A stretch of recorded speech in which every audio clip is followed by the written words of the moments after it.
मी प्रथमतः कणकवली सांप्रदायिक भजन संस्था कणकवलीच्या वतीने माझ्या कणकवली तालुक्यातील सर्व सन्माननीय पत्रकार यांचे मी मनापासून या ठिकाणी स्वागत करतो। त्याचप्रमाणे माझ्या तालुक्यातील कणकवली सांप्रदायिक भजन संस्थेचे सर्व सन्माननीय पदाधिकारी, सर्व भजनी बुवा या सर्वांचं मी मनापासून या ठिकाणी स्वागत करतो। आणि आपल्याला सांगायला मला अत्यंत आनंद वाटतो की कणकवली सांप्रदायिक भजन संस्था कणकवलीच्या वतीने सालाबादप्रमाणे एक उपक्रम आम्ही सेवा व्हावी असा उपक्रम आम्ही तालुक्याच्या भजन संस्थेच्या वतीने प्रत्येक वर्षाला घेतो। अनेक वेळ भजन स्पर्धा, त्याच्यानंतर वाद्य स्पर्धा, सोलो वादन, त्याच्यानंतर गायन स्पर्धा, अशा विविध प्रकारचे आम्ही कार्यक्रम वर्षानुवर्ष घेत असतो। याच्यापूर्वी अनेक प्रकारचे कार्यक्रम सामाजिक, त्याच्यानंतर आपत्कालीन मदत करणं असेल किंवा ज्यावेळी कोरोनाचा काळ होता त्याच्यामध्ये जे आमचे चाहते लोक किंवा गरीब भजनी बुवा यांची परिस्थिती आज अगदी म्हणजे हे आहे, अशा प्रकारच्या भजनी बुवांपर्यंत पोहोचून त्या परिस्थितीत सुद्धा आम्ही आमच्या तालुका भजन संस्थेच्या वतीने सगळ्यांना मदत करण्याचंही काम आमच्या संस्थेच्या वतीने केले। आणि 2009 पासून ही रजिस्टर भजनी संस्था आमची कार्यरत आहे। 2009 पासून आजपर्यंत अगदी सेवाभावी कार्यक्रम जेवढे शक्य आहेत तेवढे आम्ही करण्याचा प्रयत्न या माध्यमातून करतो। आणि यावर्षी एक आगळा वेगळा कार्यक्रम ह्या माझ्या भजन संस्थेच्या वतीने आम्ही करण्याचं निश्चित केलेलं आहे। तर तो असा कार्यक्रम आहे की सध्याच्या 2020च्या भजनामध्ये आमनेसामने जी भजनं होतात त्याच्यामध्ये भारुडं सध्या थोडीशी बाजूला होत चालली आहे, तर वेळेअभावी। कारण गजरामध्येच जास्त मनोरंजन होतं आणि नंतर भारुडं होत नाही किंवा पब्लिकसुद्धा तेवढा वेळ थांबत नाही।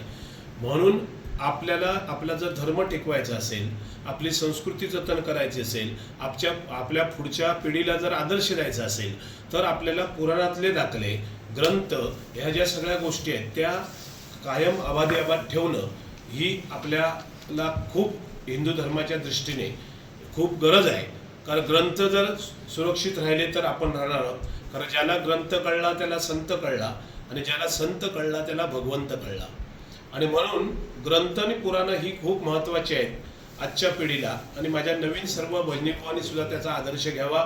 भारुडाची त्यांना सुद्धा आवड निर्माण व्हावी, पुराणाची आवड निर्माण व्हावी। मग रामायण असेल, महाभारत असेल, शिवलीला अमृत असेल, गरुड पुराण असेल, गणेश पुराण असेल, अशा प्रकारचे अनेक ग्रंथ आपल्यामध्ये, आपल्या धर्मामध्ये आहेत। आणि त्याचं प्रसार माध्यम म्हणून आम्ही भारुडाच्या रूपाने एक एक कथा प्रत्येक भजनी बुवा लोकांसमोर मांडत होतो आणि ती लोकांना आवडायची। कारण माझं किंवा प्रमोद हरियाण बुवाने मी आमची दोघांची भारुडं ऐकायला सकाळी 5:30-6 वाजेपर्यंत लोक उठलेली नाही। याच्यामध्ये पडेलला तानवडे वाडी या ठिकाणी सकाळी महिला विहिरीवरती पाणी भरत होत्या आणि आमची भारुडं चालू होती, त्या पाणी भरताना त्या ठिकाणी आनंद घेत होत्या। म्हणजे सांगण्याचं तात्पर्य की अशी परिस्थिती पूर्वी होती। आज काय झालंय, गाड्या झाल्या प्रत्येकाकडे, आता वेळ कमी आहे, त्यामुळे माणसं जास्त वेळ थांबत नाही। आणि म्हणून आमचा हा एक प्रयत्न आहे माझ्या कणकवली सांप्रदायिक भजन संस्थेच्या वतीने की त्या भारुडाची आवड पुन्हा एकदा निर्माण व्हावी आणि नवीन बुवांना पण ते वाटावं की आपण एक तरी भारुड आपण म्हटलं पाहिजे। यासाठी हा दृष्टिकोन डोळ्यासमोर ठेवलाय। आणि निमंत्रित आम्ही चांगल्या प्रकारचे भजनी बुवा तालुक्यातले आम्ही या ठिकाणी 10 बुवांना निमंत्रित केलं आहे। त्याच्यामध्ये 9 बुवा हे पुरुष आहेत आणि 1 स्त्री आहे। असे 10 बुवांना आम्ही वेगवेगळं कथानक घेऊन त्या ठिकाणी भारुड म्हणण्यासाठी आम्ही निमंत्रित केलेला आहे। आणि हा कार्यक्रम आमचा 9 तारखेला रविवारी सकाळी 9 वाजल्यापासून नांदगाव तिट्टा ब्रिज खाली हा कार्यक्रम, भव्य दिव्य कार्यक्रमाचं आयोजन त्या ठिकाणी आम्ही केलेलं आहे। त्याच्यामध्ये हिंदू जनजागृती या माध्यमातून सुद्धा आमचे काही गोष्टी त्याच्यामध्ये आम्ही चांगल्या प्रकारे आपले सर्वांचे आधारस्तंभ सन्माननीय पालकमंत्री नितेशजी राणे साहेब यांनाही आम्ही या ठिकाणी निमंत्रित केलेलं आहे की साहेबांनी सुद्धा आमच्या या कार्यक्रमाला यावं। आणि तशा प्रकारे साहेबांनी सुद्धा आम्हाला त्या ठिकाणी निश्चित येतो म्हणून सांगितलेलं आहे। कारण आज पालकमंत्री सुद्धा ज्या पद्धतीने ह्या तालुक्यामध्ये, ह्या जिल्ह्यामध्ये आणि मतदारसंघामध्ये आणि राज्यामध्ये जे कार्य करतायत, अल्प अवधीमध्ये त्यांनी संपूर्ण महाराष्ट्रामध्ये की एखादा पालकमंत्री कसा असावा, मंत्री कसा असावा हे त्यांनी छाप उठवलेली आहे। आणि त्याचा आम्हाला सार्थ अभिमान आहे, गर्व आहे। आणि म्हणून आम्ही पालकमंत्र्यांना सुद्धा निमंत्रित केलं की साहेब तुम्ही आमच्या या कार्यक्रमाला भेट द्यावी आणि 100% पालकमंत्री साहेब सुद्धा या कार्यक्रमाला येणार आहेत.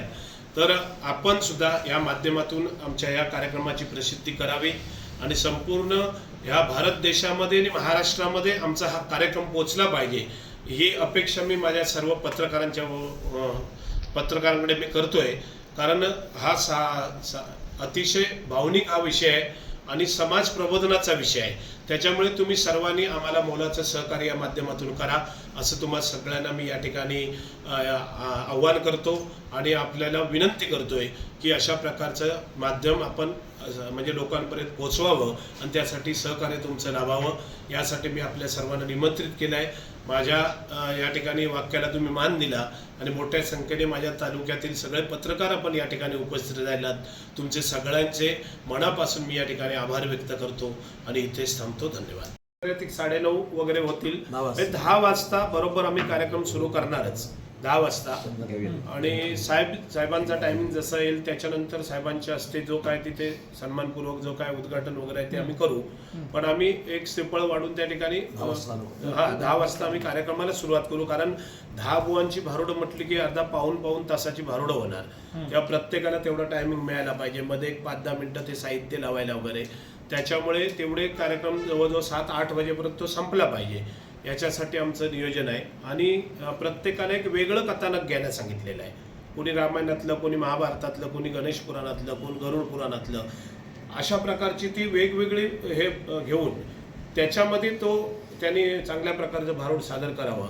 तालुक्यातले नामवंत भजनीबुवा त्याच्यामध्ये आहेत. त्याच्यामध्ये सन्माननीय सकाळी तिथले स्थानिक तोंडवलीचे गावचे म्हणून संतोष आमचे मिराशी बुवा, त्याच्या चंद्रकांत गुरव बुवा, मंगेश खाडिये बुवा, त्याच्यानंतर हेमंत तेली, सुजित परब, उदय राणे, सतीश सावंत भिरवंडे, त्याच्यानंतर प्रथमेश चव्हाण फोंडा आणि ऋतुजा पाळेकर असे 10 बुवा टोटल त्या ठिकाणी निमंत्रित केलेत. कोणाचं चुकून एखादं नाव राहिलं असेल बोलता बोलता. आणि गणंजय तेली शिवडाव अशा प्रकारचे भजनी बुवा त्या ठिकाणी निमंत्रित केलेले आहेत. 11 बुवा आहेत टोटल. तर त्याच्यामध्ये चांगल्या प्रकारची भारुडं ते सादर करतील जेणेकरून त्या पुराणातले दाखले त्या ठिकाणी देऊन आम्हाला पुन्हा एकदा सर्व भजनी बुवांना, भजन रसिकांना या भारुडाची आवड निर्माण व्हावी, वाचनाची आवड निर्माण व्हावी आणि आपले ग्रंथ अबाधियबात राहावे हा आमचा खरा दृष्टिकोन आहे. आणि महाराष्ट्रामध्ये मला सांगायला अभिमान आहे की अशा प्रकारचा हा कार्यक्रम आम्ही पहिलाच कार्यक्रम संपूर्ण महाराष्ट्रामध्ये भारूड महोत्सव म्हणून हा पहिला कार्यक्रम आपण या ठिकाणी करतोय.